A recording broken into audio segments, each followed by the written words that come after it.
రైతు డిక్లరేషన్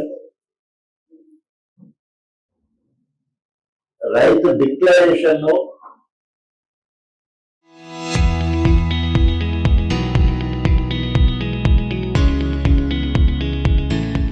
అధినాయకుడు రాహుల్ గాంధీ చేత ప్రకటించడం జరిగింది. నిన్న రాహుల్ గాంధీ గారి పుట్టినరోజు సందర్భంగా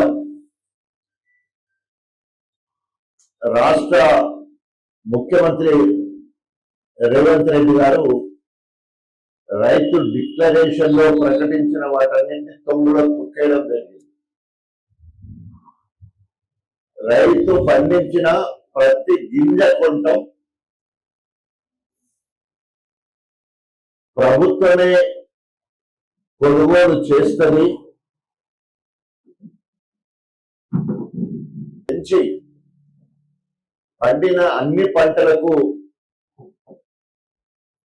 బోనస్ కూడా ఇస్తామని చెప్పేసి రాహుల్ గాంధీ చేత ప్రకటించడం జరిగింది. నిన్న రేవంత్ రెడ్డి గారు మాట్లాడుతూ కేంద్ర ప్రభుత్వము ఏ పంటను కొనమంటే ఆ పంటనే కొంటాం, ఎంత కొనమంటే గంతే కొంటాం.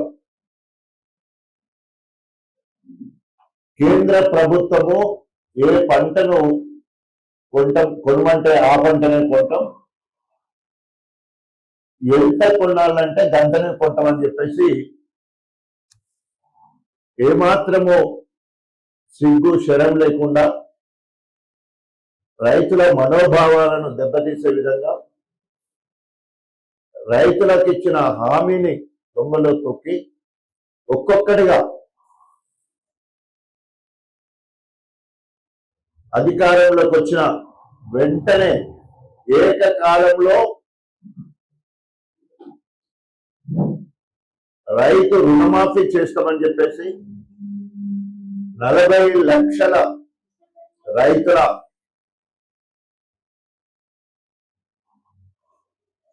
రుణమాఫీ చేస్తామని చెప్పి 25 లక్షల మందికి మాత్రమే చేసి 20,000 కోట్ల రూపాయలని ప్రకటించి ఖాతాల్లో వేసింది మాత్రం 12,000 కోట్లు మాత్రమే. ఈరోజు ఏ రైతును అడిగినా కూడా రైతు రుణమాఫీ కాలేదని చెప్తున్నారు, కానీ నాకు అయినా ఒక్క రైతు కూడా చెప్పిన పరిస్థితి లేదు. సో రైతు రుణమాఫీకి గుండు సున్నా పెట్టడం జరిగింది. మళ్ళా 2వ విడత 3వ విడత అట్లాంటిది ఏం లేదు. ఇప్పటి వరకు మళ్ళీ దాన్ని ఊసెత్తిన పరిస్థితి లేదు. రేవంత్ రెడ్డిని అయితే ఏమంటాడు, నేను ఎన్ఏఎల్లో అన్ని వేసిన ఎవరికి చెందిన వాళ్ళకి వెళ్ళే నా దగ్గర వివరాలు అని చెప్పేసి రేవంత్ రెడ్డి మాట్లాడే పరిస్థితి. రైతు భరోసా పేరు మీద ఎకరాకు 15,000 ఇస్తాం, కౌలు రైతు కూడా 15,000 ఇస్తాం, భూమి లేని రైతులకు 12,000 ఇస్తాం అని నమ్మబలికి ఈ రోజు వరకు 5 సార్లు రైతు బంద్ వేయాల్సి ఉంటే 2 సార్లు మాత్రం వేసి, ఒకసారి ఎకరాకు, ఒకసారి 3 ఎకరాలకు, మొన్న 2 ఎకరాలకు, ఒక్కొక్క ఎకరానికి వేస్తే ఒక్కొక్క మీటింగ్ పెట్టుకొని వేయడం జరుగుతూ ఉంది. మళ్ళీ రైతులను నమ్మించి మోసం చేయడానికి మళ్ళీ రేపు బట్టి నియోజకవర్గమైన ఏంటది మధురలో సభ పెట్టి రైతు భరోసా ఇస్తారని మళ్ళీ నమ్మబట్టడం జరుగుతుంది. ఇవాళ హర్యానా, పంజాబ్ రాష్ట్రాలు కలదన్నీ ఇవాళ 3.5 కోట్ల మెట్రిక్ టన్నుల వరిధాన్యాన్ని పండించిన చరిత్ర కేసీఆర్ గారిది. దానికి అనుగుణంగా ప్రతి మండలానికి 5,000 మెట్రిక్ టన్నుల గోడాములు కట్టేయడం జరిగింది పండిన పంటను నిల్వ చేయడం కోసం.